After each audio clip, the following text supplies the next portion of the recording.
Hello and welcome to this week's edition of the Comics Pals Image Comics Review. Every single week, Image provides their books to us early so that we can review them for you guys day and date. I am your host, Sean, joined this week by Marco, What's up? Pete, Yo. and Cale. Hello. We're going to be talking about three of Image Comics' biggest releases of the week. Yes, that does include Gunslinger Spawn number 3, Hot Radiant damn. Black number 11, and Righteous Thirst for Vengeance number 3. Before we jump into the reviews, I do want to let you guys know how you can support the show all over the place. Make sure you guys leave us a follow, a rating, and a review wherever it is that you listen to us. If that's YouTube, youtube.com/thecomicspals. Make sure that you guys are hitting that subscribe button to help us get to 500 subscribers. We are on a mission, and you can help us achieve it. Like the video, share it with your friends, drop us a comment in the comment section below. It's always appreciated. Listen to our Spider-Man Far From Home review. It is full of spoilers, so do be careful. But if you are curious about the thoughts of your boys about that movie, check that out. Listen to our main show, The Comics Pals, which drops every single Monday. And our most recent book club will be dropping at the end of this month, the last Tuesday of the month. That is the 28th. Scott Pilgrim, volumes 1 and 2. All right. Let's jump right into Gunslinger Spawn number 3. This is Todd McFarlane doing the scripting and plotting. Got to make sure to get that plot credit in there. Brett Booth doing the art. Adelso Corona on inks and Andrew Dahlhaus on colors. Letters by Tom Orzechowski. Spawn versus dinosaurs or something. That was Okay. cool. Yeah. I liked it. It's fine. It's a fine premise for an issue of Spawn. It's been 300 issues. Surely that's happened before. Yeah, but I this don't Spawn's know. a cowboy, Kale. That's a a great good point. point. Yeah, that's a great point.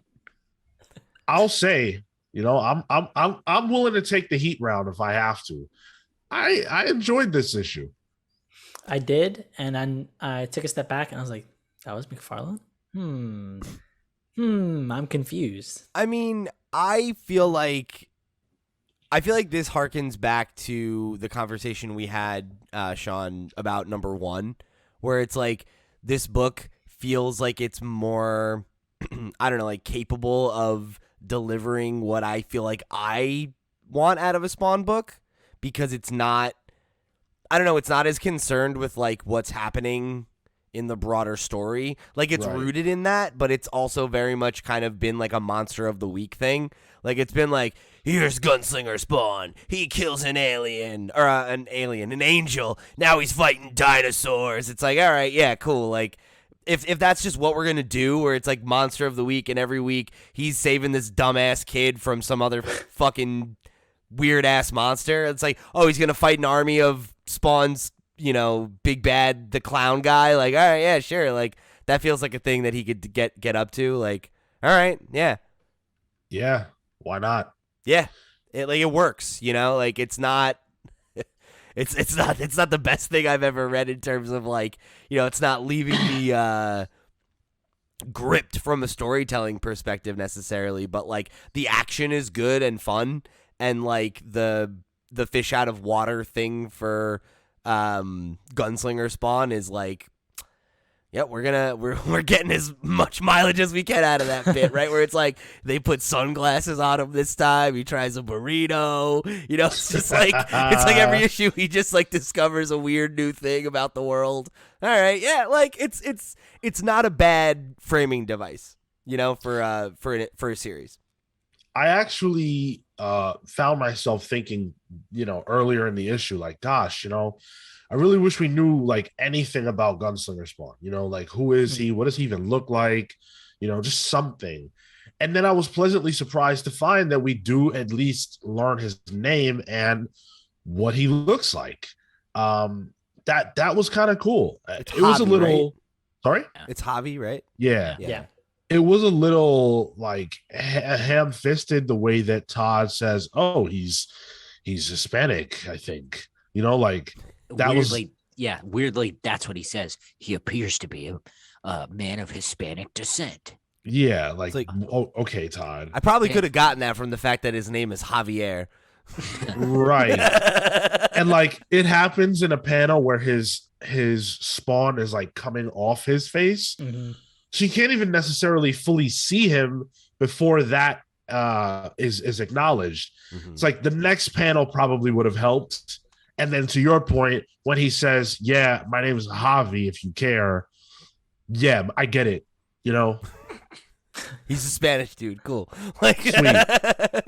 Which I like that. One thing I do have to say about Spawn is that, the main guy, Al Simmons, is black, and now we have a Spawn who is Spanish. So I do like that. That's pretty cool. I'm absolutely just making fun of the caption being like the most, like it's like literally the most clinical way you could be like, he appears to be a man of Hispanic descent. It's like, sure. Todd's okay. like, you got to give me points for this. Come on. Yeah, Come right. on. It's like, guys, I did it way before it was cool to do this. I swear. And you know what? I like the relationship between Gunslinger Spawn and this like weird kid. Taylor, right? I think is his name. I think so. I'm sorry, guys. You can't expect me to keep up with these kids' names. Yeah.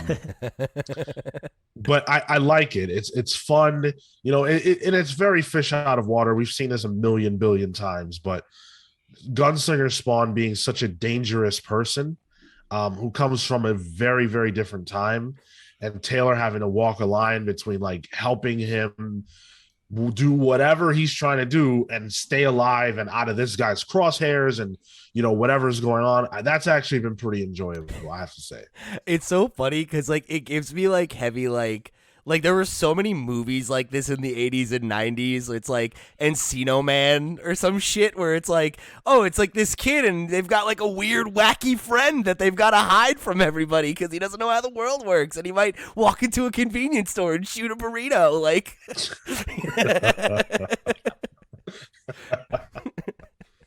Yeah, it's a lot of fun, I have to say. And then we always denigrate the main Spawn book for having the news pages.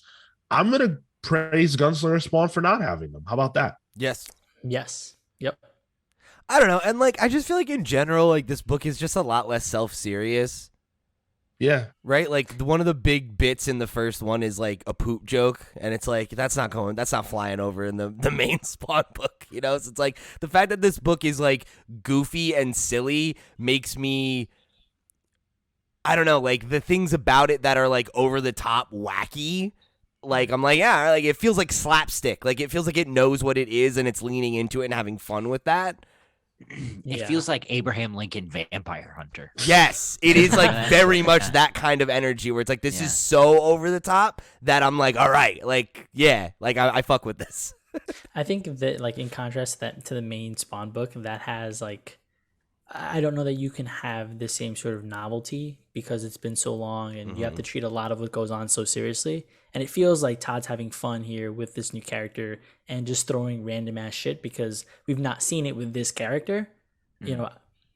I'm sure that Al Simmons has maybe fought a dinosaur along the way, but to the earlier joke point of this is Gunslinger Spawn, I mean that works though. It makes it feel that much more novel because we're also seeing it for the first time, and Todd's doing it for the first time with this character, and it's fun. I do have a question. Why, like the villain they introduced in this, where it's like the woman who like controls the dinosaurs. What's that? Dakota. Why is she like a cowboy? Because that's fucking cool. Yeah. Okay. Cowboys cool. are cool. That's like the one thing where I'm like, is she from the past or is she just a demon who dresses like a cowgirl? Like Nah, she's just a person with a cool fashion sense. All right. Speaking of Dakota, can we please, all of us in the class, go to page 15 and look at her thighs? Oh my God, how is that even possible? It reminds me of that picture of Batman that I was talking about on the show last week, where it's like looks like she's specifically been like crushing skulls between her thighs for a workout. Yo, like that is crazy. Oh my God, it's like I feel like shit. Oh my God, actually, if you go like down to page 16, there's a pretty similar shot of Gunslinger, where he's got his leg like kicked up in the air while he's shooting his gun at a ridiculous angle, and he's got like the leg pouch. It's just like, dude, it looks like his leg is literally a fucking tree trunk. Like my man is cut. Shout out to Brett Booth. He can draw a thigh. Among other things, this is a great looking book.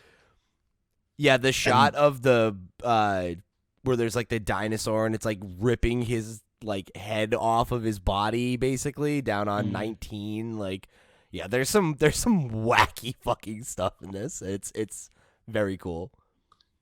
And they brought back one of the best villains ever, Violator / the Clown. I'm so fucking hyped. I love this character.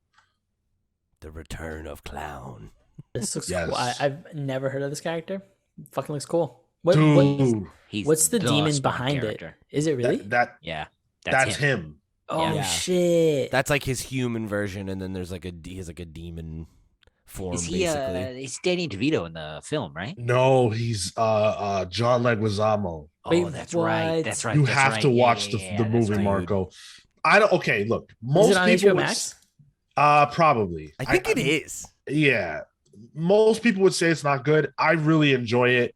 And the best part about it is that John Leguizamo plays the clown, and he really legitimately does a great job. So yeah. I think it's worth watching. The last time I watched the movie was like several years ago, and I was drunk, and I would say both of those things about it, though. That it is not good, but that I also enjoy it a lot. It's got like Venom heat, you know, where it's like, yeah, this sucks, but it's also very awesome. It's kind of fun, it's ridiculous, and the action's cool, which I think is what Spawn is. Yeah. So, you know. Yeah, you should watch it, Marco. I gotta say, I really like how Gunslinger just incredulously yells about things sometimes. Like the part where he lights them on fire and they're unfazed and he just goes, "What are you?" Like, well, or his temper tantrum in the very beginning at Taylor, where he goes, "Are you that thick?" My man, we're having breakfast. Like, look, man, he's a violent man from a violent time. He's got no time for this bullshit. How dare you stop for a coffee? He said, your dad and them angels wanted to kill you. That's all you need to know. Most folks ain't that brain dead. Oh my God. And then he proceeds to choke him. Yeah. Calm down, man. I ain't scared, you little shit. Like what was the value of choking him? You're a Spawn. If you want him to die, you can kill him instantaneously, and if you want him to fear you, that's already happening. Like, I don't think the choke was necessary. They just like, I swear to God, every leading character that Todd McFarlane writes is just a colossal fucking asshole for no reason. Yes. Like he's just such a needlessly aggressive person. It's great. I don't have anything bad to say about this. Obviously, we review Spawn in a vacuum, right? Because they're different than most other books that we talk about. And obviously, I'm not going to ding it for what it's not. There's no reason to do that. But what it is fun. At least this one, Gunslinger, and I would say Spawn now is good with Rory McConville. Well, let's see how it goes. All right, the first issue, okay, it brought us in. So if it keeps doing this, I'm happy. Like, this is great. I'll tell you what, it might just be because I grade this book on such a curve, but yeah, like I dislike King Spawn so much that when this is the Spawn book we have to read, I'm just like, oh, all right, yeah, this book's fun at least. Like, you don't like King Spawn? Oh yeah, that's right. But that's Sean Lewis is writing that one. I don't think it's Sean Lewis's fault. It's just like I don't fucking care, man. Like the whole like I've watched too many kids die for me to feel like anything matters in this book. I read like 6 issues of Spawn this year, and I've watched like 4 different child murders. It's too much for me. Fair enough. All right. Well, I think you pull this. If you're reading Gunslinger Spawn or you care about Spawn at all, this is the best stuff we've gotten. Like Yeah. this and the last issue of Spawn have definitely been the best overall issues that we have collectively read since we started. So I feel comfortable recommending this comic book to a person whose sensibilities match Spawn 100%. Yep. Yeah, I would agree with that. Let's talk about Radiant Black. This is number 11. I guess I missed our review of issue 10. I don't remember if we actually even did it, but I know that I Yeah, did. I think We it was the did, week you were yeah. gone. Yeah. Okay, yeah. Must have been when you were on vacation, yeah. Which is unfortunate because that was a comic that we were actually shown at New York Comic Con exclusively. And it's crazy. And it was so cool to actually have access to the dialogue now and be able to see what was it's like, see the book. We saw the book, but we didn't read it. We couldn't like read the dialogue. So getting that was awesome. And now this is a direct follow-up to that issue. And I really like the spin that it puts on things. So you know, now Nathan is back and you think, all right, well, Marshall rescued him and it's all good. And it's definitely not all good. Like Kyle found a way to keep things on tilt so that it just doesn't return to perfect status quo, which I think was really smart.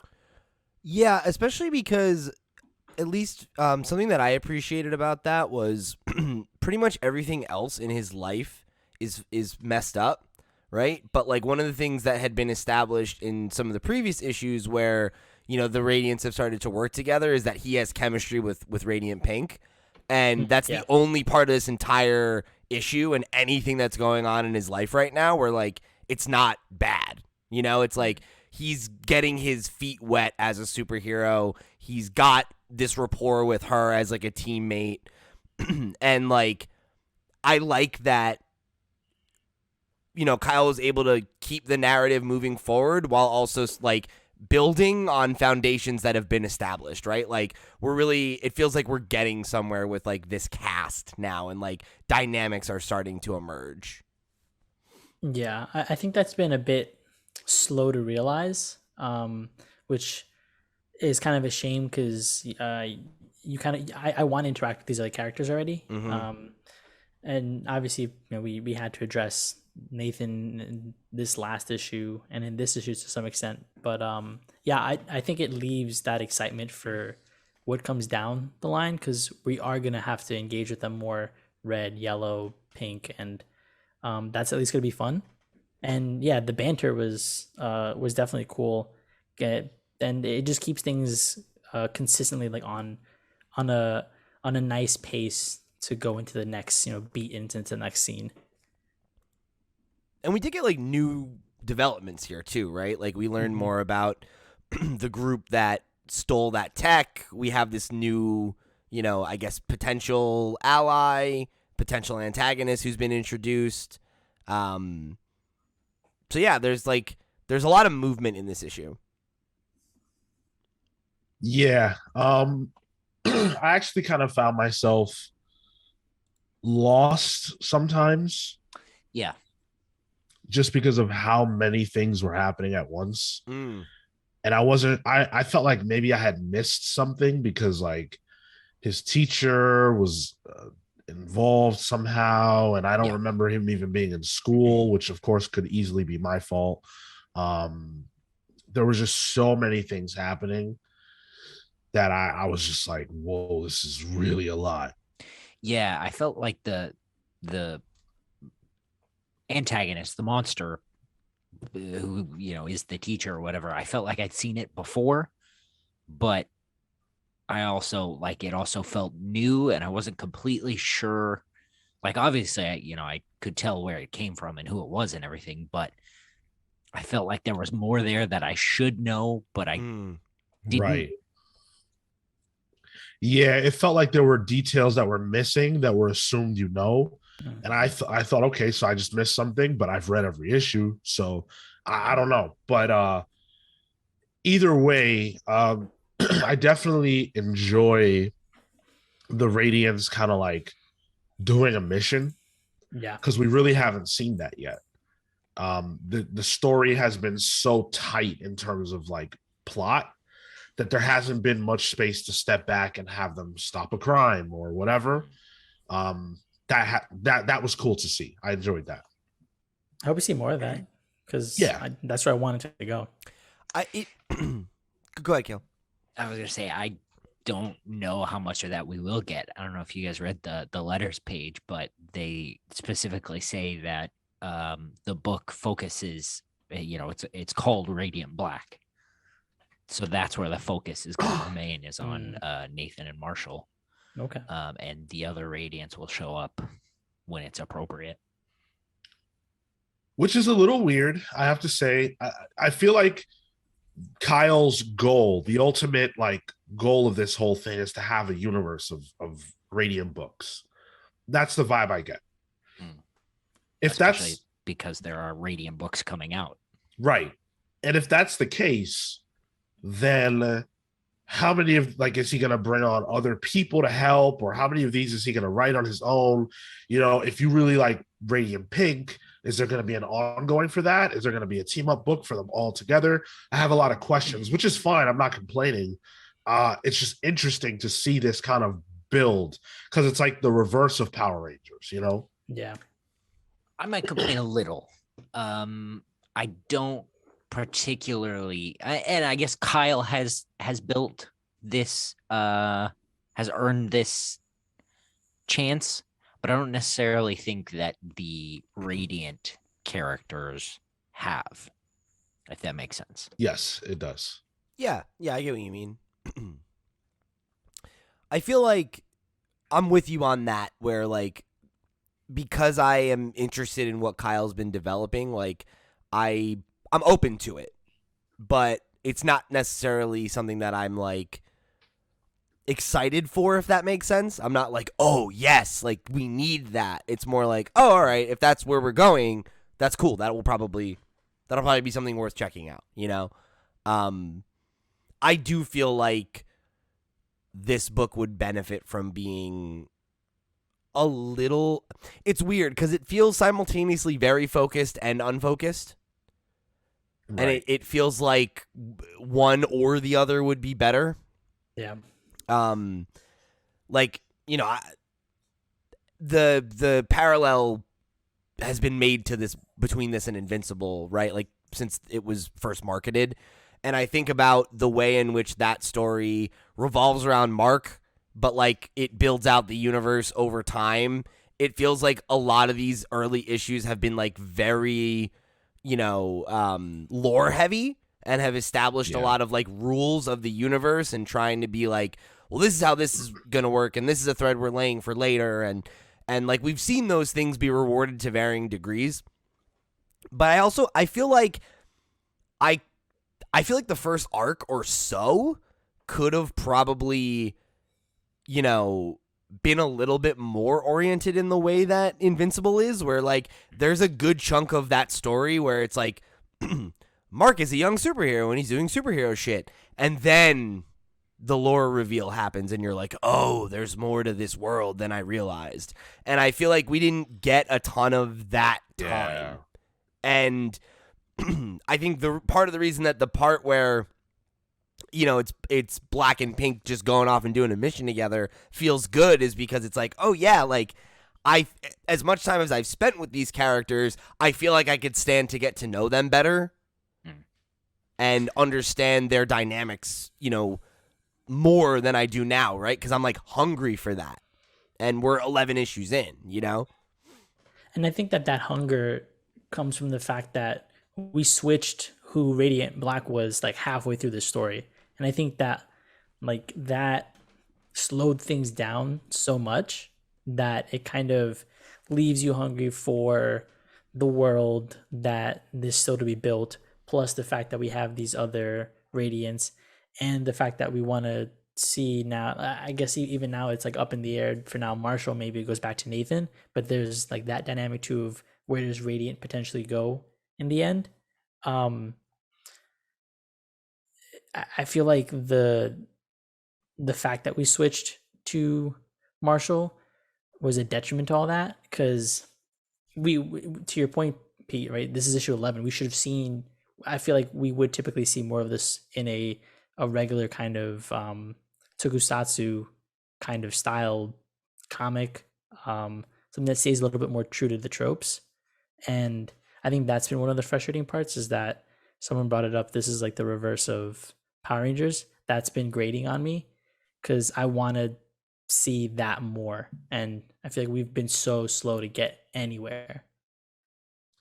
Yeah. It's so gratifying to hear this 8 issues later.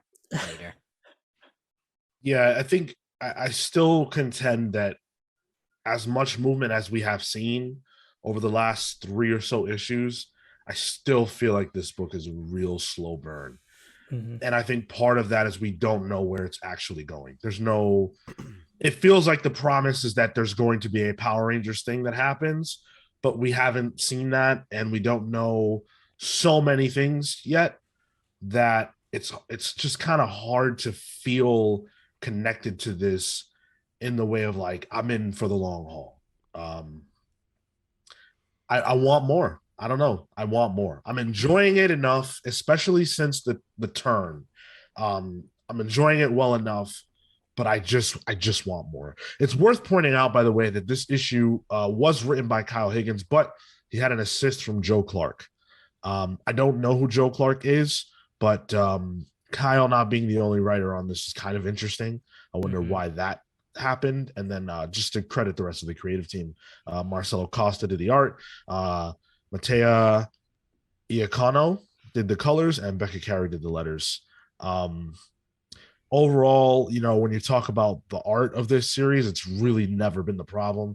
This is obviously a step down, quote unquote, from issue 10, just because of how visually stellar and Wild bombastic that that was. But that's not to denigrate this at all. This is still a really great looking book. And anytime that Marcelo Costa gets to draw any amount of action at all, the issue is that much better for it. Yeah. So yeah, and quality. Like, the character designs are really strong. Like the Radiants look great. Like it's it's funny because I mean I think wanting more is a great problem for a book to have, but this book has had that problem for so long that it's starting to wear, where it's just like, it feels like we're at a point where there is more motion every issue than there has been previously. So it's like, all right, it feels like we're getting to the meat, but I also feel like we've been getting to the meat for like 5 issues. So it's like, just, I need that moment. I need that wow moment, where the book really fucking digs its hooks in and isn't going to let go, rather than like feeling like it has so much promise, but to what end, Yeah. And just reading through the back matter here, like they have a team up book, Supermassive, that's coming out. It's going to be a crossover, plus the Rogue Sun and the Inferno Girl Red, and they have a Radiant Red series. Like, it doesn't feel earned yet. Like, we're not there. We're just kind of like throwing these things into the mix, and I'm afraid that it's going to complicate what we have even now. Yeah. I don't know. It's hard to criticize those things because that's kind of what we're saying we want. But this is the only book we have, right? So it's like, okay, there's a crossover coming up. What's the lead-in? Is it this? Because this is not dealing with anything like that. So it's just like, it just feels like a lot. But then again, it feels like nothing. I don't know. It's just weird. Yeah. It's weird. But, just go ahead, Pete. It's weird because I've seen other series dance this line before, where it's like, oh, like something's going on. Like, I'm reminded of something like, and this is like kind of a weird comparison, but something like Adventure Time, where like you look at like the early seasons of that show, and there's like lore that's being developed quietly in the background, and you have this moment years in where you're like, oh, like this is turned into something else. But I don't feel like this has been character oriented enough, like especially lately, for that to be okay, I guess. Because, like, if I enjoy the characters and spending time with them so much that I'm not really concerned with the overarching plot, but it's developing, that's kind of where I feel like I want to be with this. But because the characters have spent so little time together and it's not really about that, it's kind of like, well, then what is it really about? Is it about establishing the rules of this universe? Is it about, Marshall and like everything that, that's been going on there, and like what the Radiant Blacks have been dealing with and everything. And it's like, okay, but like, where does that go from here? Like, if there is this great, cosmic threat, like, they're going to have to team up at some point. Am I going to feel anything about that if they don't have a ton of adventures together before? You know what I mean? I don't know. Like, it just feels like there's so many directions that this book could go that it's hard to get excited about any direction, because I don't know what we're building to yet, even though I have pieces of the puzzle and I'm interested in those pieces. I feel like I'm putting it together without the box, like, it's like, what am I looking at? Yeah. Well, let's talk about, I would say, I don't know. I like the book. I'm enjoying it fine. It's very hard for me to say pull this. It's hard because it's 11 issues in, and I can't say that what's happening is so riveting that it's just, you just have to have this. And obviously this is not a good starting point. For you to buy this, you would really have to have read everything else. And if you're still buying it 11 issues deep, that means you've spent over $50, and you probably just are going to continue to do that. But I can't say that someone who's never read this before should start. I can't. I think where I'm at with it is, I'm interested in it enough to keep following it to see if it is worth recommending down the line. But right now, it's like, if somebody was like, oh, what are like the best new books? Like, I want a new Image book. Like, what's out right now that I could pick up? I mean, like, I'd recommend I'd go get Made in Korea, right? Go get Silver Coin. Go get, like any of these other books that have, are maybe not done or maybe not, fully developed or whatever, but like there's more meat on the bone than I feel like there is here. Like, I think if you're gonna get it, do the trade thing. I don't feel like the month-to-month thing has benefited my enjoyment of it. And I feel like, if anything, like maybe this is a book that needs like an arc or two to get going, but like I think you'll be better off jumping on later and just reading all this stuff quickly rather than like having the month wait in between each issue and then feeling like not enough has happened, because I imagine like the overall pacing of the story is probably like in a trade. I don't feel like it's as much of a problem rather than like, oh, I'm buying 5 comics this month. It's like, is this going to be one of those 5? I don't know that I would think that's worth it right now. I'd like to think it will be, but that's a big investment to ask for somebody, Yeah. This should be the last issue before the next the penultimate issue before the last issue for the trade, right? Yeah. Yeah. So and it's gonna be like a more, I think it's gonna be on Pink. Yeah. Right? I think you're right. Yeah. Mm-hmm. And then we'll be on to the next, chunk. So, I mean, that's the thing, right? Is like the last couple issues have moved a lot quickly. So like if the third arc is like, hey, we've established a status quo and like it's off to the races from here, like, all right, cool. Like maybe that this will be when we hit that stride. But if so, like, wait and get both of those trades and then start reading it month to month once it's moving, Yeah. Well, you talk about Image's best books. Let's find out if A Righteous Thirst for Vengeance is on that list. This is Righteous Thirst number 3 by Rick Remender, Andre Lima Arujo, Chris O'Halloran, and Russ Wooten.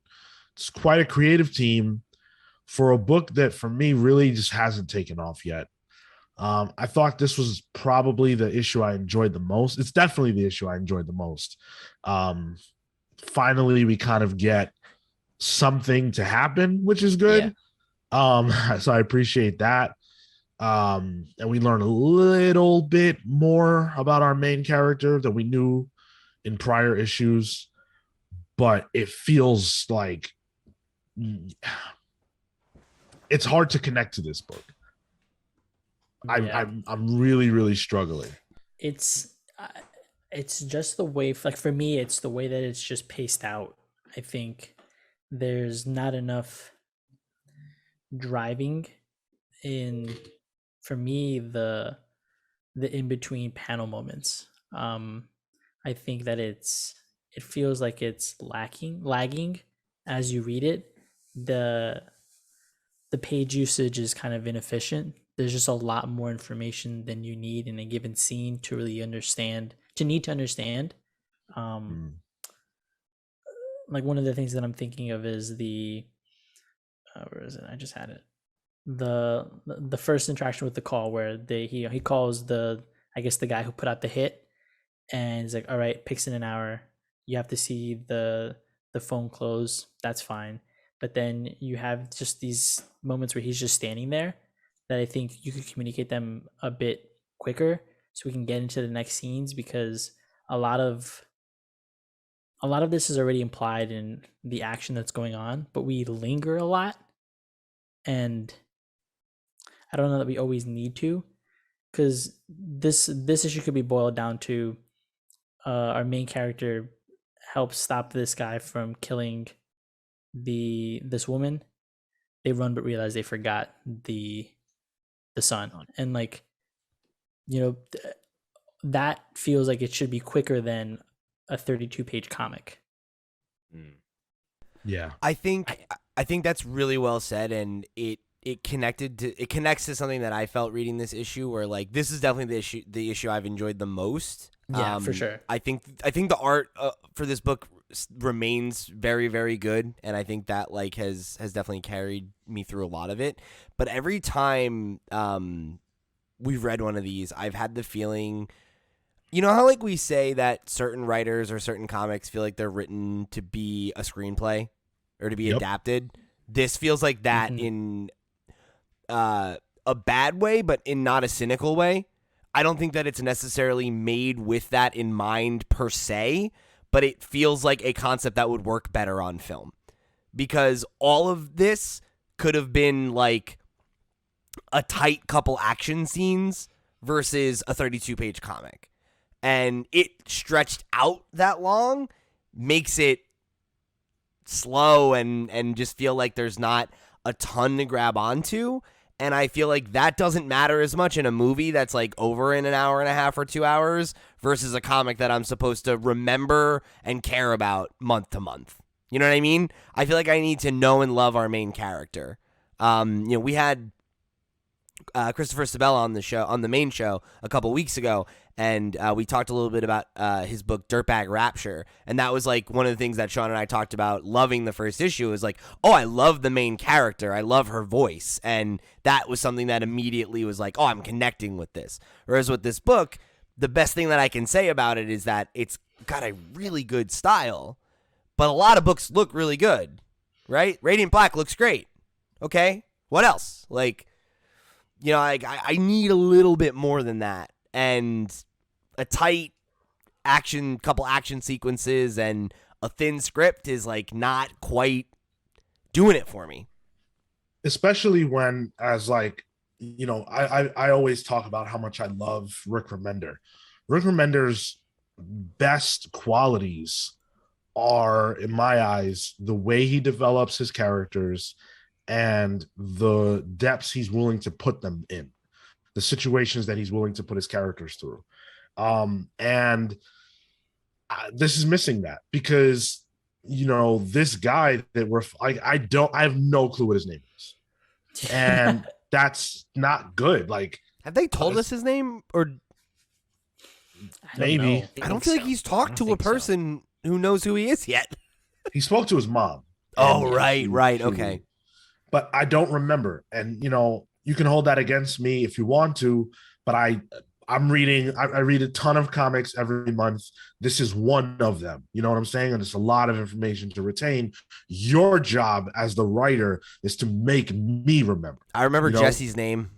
Right. In Made in Korea. Yeah. I care about that character. That's, yeah. And, you talk about this feeling like it could be a movie. The main characters clearly, Benedict Wong. Benedict Wong. Yeah, clearly, obviously. Oh, shit. Which is from the relationship of him playing the headmaster in Deadly Class. I think, as I have stated before, that this book exists to be a spec script, if you will, for a movie that they want to make. And that's cool, but I actually despise when comics get used like that. That sucks. And Rick said that he wanted to experiment here and do something a little different. And I would never disrespect Rick Remender's creative integrity or anything like that. So I'm not saying that I don't think he has a story he's trying to tell. I'm not saying that at all. I'm just saying that I could easily see a scenario where he's like, hey, I'm going to make this comic as good as I can, but I want someone from Hollywood to see this and understand how this could work on film. And it makes a lot of sense when you read the book like that. So, especially when you have the main character be an actor from Hollywood who's reasonably castable. It's not like Will Smith in Primordial, right? Like, they're not getting his ass. So, yeah, like, the action's great. The art's phenomenal. That's never been a problem. And, the story is fine, but it's just not. The story is, okay, this guy wants to find a guy who killed some people he knows. I don't know how he knew those people, really. I didn't realize until this issue that this main character was faking being an assassin. Yeah. And I still don't know his name. I don't know his name. So, yeah. It's not ideal. I can't. Sorry? Yeah. It's not absolutely ideal. I can't in good conscience say, hey, you should absolutely read this book. Mm-hmm. It's weird because I definitely don't dislike it. Like, it's an easy book to read. It's brisk and like it has good qualities. But yeah, it's the same thing with Radiant Black, where it's just like if they're if you have an infinite amount of money to drop on comics every week, then yeah, pick it up. It's cool. But like, I don't know. I feel like you're better off trade waiting on this one if you are interested in it. I honestly, you should wait for the compendium, like at that pace, man. Like wait for the full story to be told and then try it. I got dinged when we reviewed, I think it was issue 1, because a couple of commenters felt like we were being harsh. Yeah. And yes. that we weren't giving it the space to tell its story, and that just because it's not a traditional story doesn't mean it's not good. And like, hey, fair play. I'm not immune to criticism. Feel free, but I am not This is not connecting with me in any way other than the art. It's crazy when you can have a story where your main character is facing imminent death, right? Like, he really almost died in this issue, and I didn't care. It doesn't matter. It has no relevance at all. His mission is one that I don't care about because I'm not connected to it. There's nothing tethering me to that mission. There's stakes, but they're just empty. I don't care for his goal. Yeah. Well, you don't know what the stakes are. Yeah, fair point. Exactly. In Radiant Black, right? Like, I criticized that for like the first 6 or 7 issues. I had a lot of problems. But when Nathan died, that changed the book. And the reason why I cared is because even though I found Nathan to be boring, at least he had a family.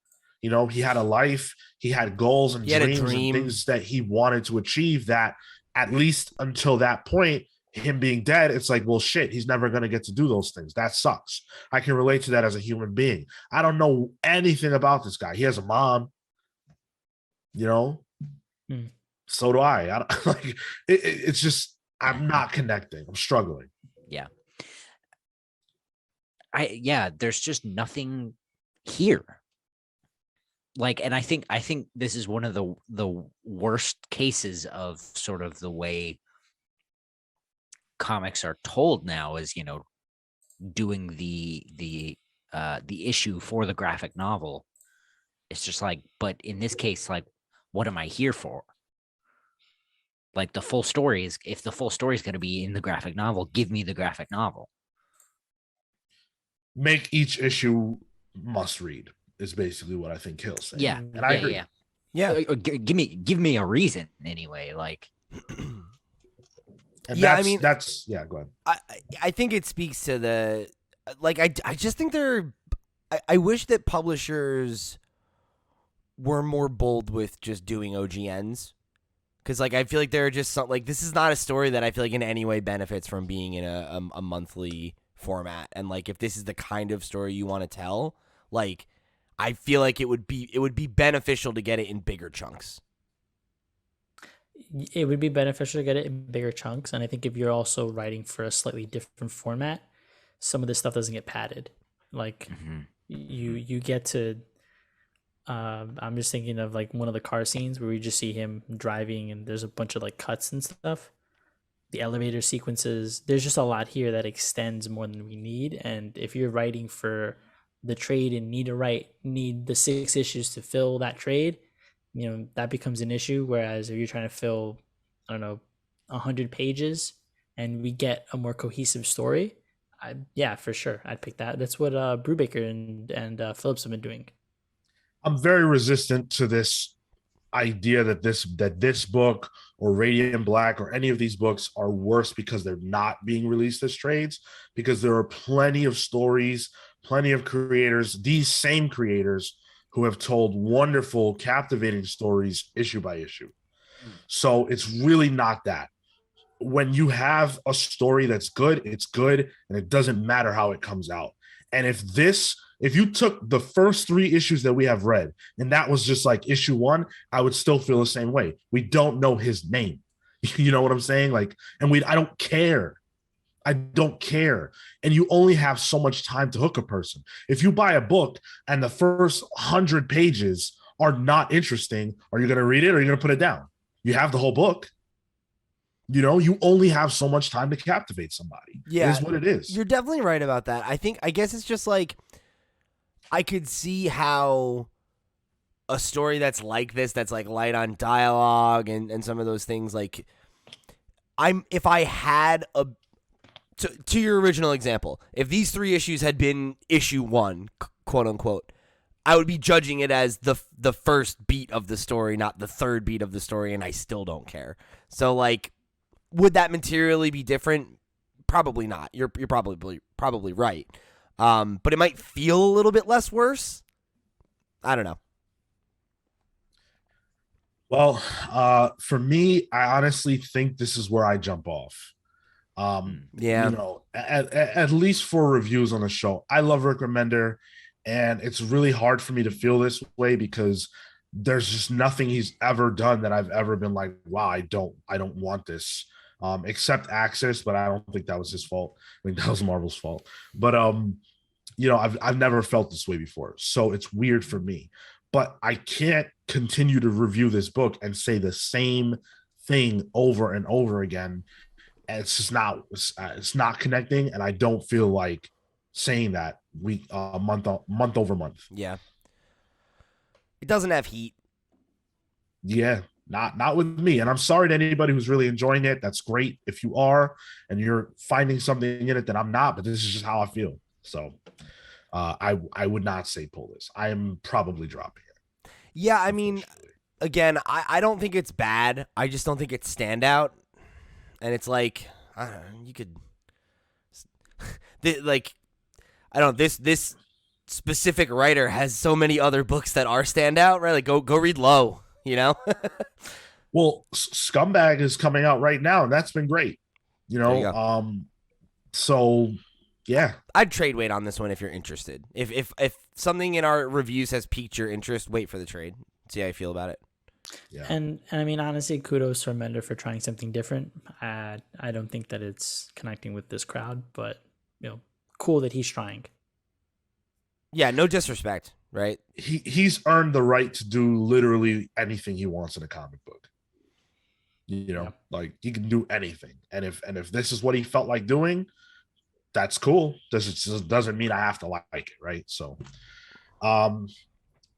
thank you guys so much for listening. Hopefully you can understand where we're coming from on all of these reviews. I gotta say, I never thought a week would come where the only book that we universally recommend is a Spawn book. Oh my God, is Spawn my pick of the week? Spawn is your pick of the week. Who am I? Mine too. Who am I, Sean? No. You're a Spawn fan. That's who you are. No. Embrace it. Accept it. The Gunslinger. You are the Gunslinger. There's angels in them hills. Again, thank you guys so much for listening. Listen to our reviews that drop on Thursday for everything that's not Image Comics that we're interested in, which typically week over week is Marvel and DC. But you never know. We might throw a boom book out there. Might surprise you. Listen to our main show, The Comics Pals, which drops every single Monday. Listen to our Spider-Man No Way Home review, which is also out now. Check that out if you're curious about our thoughts on that. Thank you so much for listening. Subscribe to our YouTube channel. Leave us a follow, a rating, review. All that great stuff helps us out a ton. Until next week, take care, guys. Oh, and happy holidays. Ho, ho, ho. See you next week. What'd you call me? You heard me.